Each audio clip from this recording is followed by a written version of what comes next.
নমস্কার বন্ধুরা, welcome back to the channel. কেমন আছেন আপনারা? আশা করি আমার বন্ধুরা সকলে ভালো আছে। আজকে একটা দারুণ লোভনীয় রেসিপি নিয়ে চলে এলাম, এগ চিকেন ফ্রাইড রাইস। বন্ধুরা, এই রেসিপিটা একদম রেস্টুরেন্টের স্টাইলে বানানো হয়েছে, ঘরে থাকা উপকরণ দিয়ে, আর যার টেস্ট সত্যি লাজবাব বলতেই পারেন।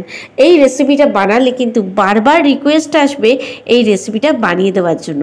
তাই জন্য কী করতে হবে, আমার সাথে ভিডিও লাস্ট পর্যন্ত থাকতে হবে। তো চলুন আমার রান্নাঘরে। বন্ধুরা, এখানে বাসমতি রাইস নিয়ে নিয়েছি, একটু লম্বা দানা নিতে হবে। চালটাকে ধুয়ে 1 ঘন্টা মতন জলে ভিজিয়ে রেখেছি। জল গরম করে নিয়েছি, দেখে বুঝতেই পারছেন। তার মধ্যে লবণ দিলাম আর একটু ভিনিগার দিয়ে দিলাম। ভিনিগার দেওয়ার ফলে কি হয়, ভাতের যে রঙটা একদম ধবধবে সাদা থাকে। জলটা খুব ফুটে উঠলে দেখুন আমি এখানে চালটা দিয়ে দিলাম। ভালো করে বাটি ধুয়ে চালটা দিয়ে দিচ্ছি। মোটামুটি ভাত 90% পর্যন্ত যতক্ষণ সেদ্ধ হবে আমাদের সেদ্ধ করে নিতে হবে। 90% সেদ্ধ হয়ে গেলে তখন আমরা ভাতটাকে নামিয়ে ফ্যানটা ঝরিয়ে একটা পাখার তলায় রেখে দেবো। তো বন্ধুরা দেখুন, সেদ্ধ হয়ে গেছে, আমি দেখিয়ে দিচ্ছি। এইভাবে খুন্তি বা স্প্যাচুলার মধ্যে একটা ভাত হাতে নিয়ে দেখবেন, যদি খুব ইজিলি দুটো টুকরো হয়ে যায় তাহলেই বুঝতে পারবেন ভাতটা একদম পারফেক্ট হয়ে গেছে। তো এরপরে ফ্যান ঝরিয়ে পাখার হাওয়ার তলায় রেখে দিতে হবে।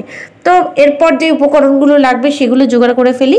এখানে আমি পাতলা পাতলা করে চিকেন করে নিয়েছি, বোনলেস চিকেন নিয়েছি। এবার চিকেনটাকে ম্যারিনেট করে রাখবো। প্রথমেই দিয়ে দিলাম লবণ 1 চামচের মতন, 1 চামচের মতন আদা রসুন আমি এখানে ছেঁচে রেখেছিলাম দিয়ে দিলাম, 1/2 চামচের মতন সয়া সস দিলাম, আর দিলাম হচ্ছে গোলমরিচ গুঁড়ো মোটামুটি 1/2 চামচের মতন দিয়ে ভালো করে এটাকে মিশিয়ে ম্যারিনেট করে রেখে দেবো। মোটামুটি আধা ঘন্টার মতন ছোটো ছোটো চিকেনের পিসগুলো ম্যারিনেট করে রাখবো।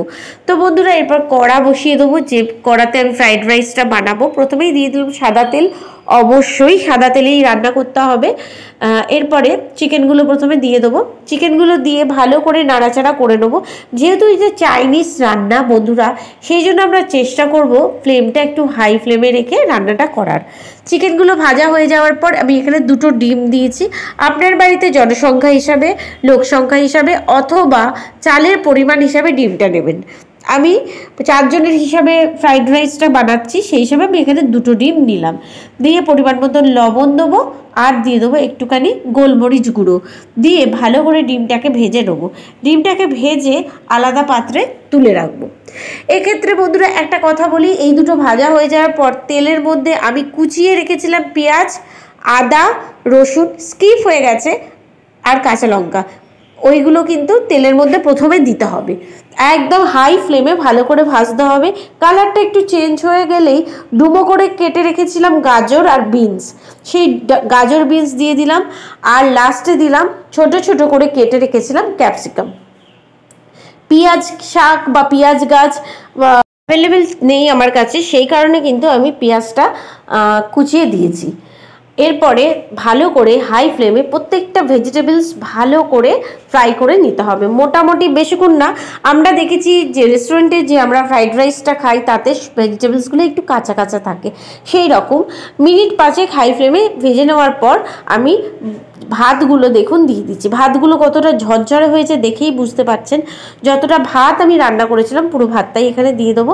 এবার একটা ওপর থেকে ছড়িয়ে দেবো হচ্ছে পরিমাণ মতো লবণ, কারণ ভাত সেদ্ধর সময় আমি লবণ দিয়েছিলাম, সবজিতেও কিন্তু লবণ দেওয়া আছে, তাই লবণের পরিমাণটা হিসেব অনুযায়ী দেবেন।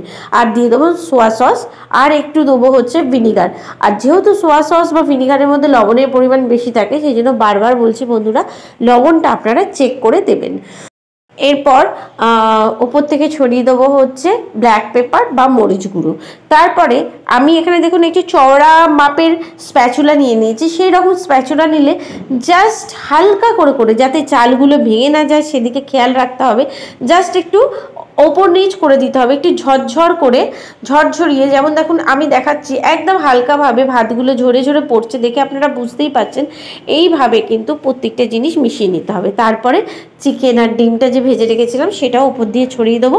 ছড়িয়ে দিয়ে আবার চিকেন আর ডিমটা খুব ভালো করে ভাতের সঙ্গে সবজির সাথে মিলিয়ে মিশিয়ে নিচ্ছি। নিলেই কিন্তু একদম রেস্টুরেন্ট স্টাইলে ফ্রাইড রাইস একদম ready. Egg chicken fried rice অবশ্যই বাড়িতে বানান। আশা করি হতাশ হবেন না।